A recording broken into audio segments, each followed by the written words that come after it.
Lokálnosť je pre mňa takéto vnútorné rozhodnutie, že chcem urobiť niečo prospešné a dobré pre mňa a zároveň aj pre to okolie.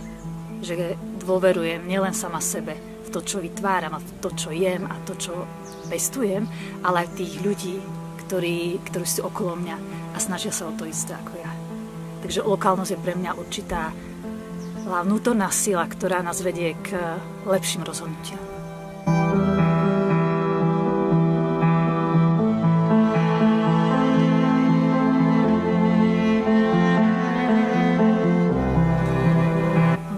V každodennom živote je dôležité podporiť svoju krajinu a svoj región, aj seba, aj svoje zdravie.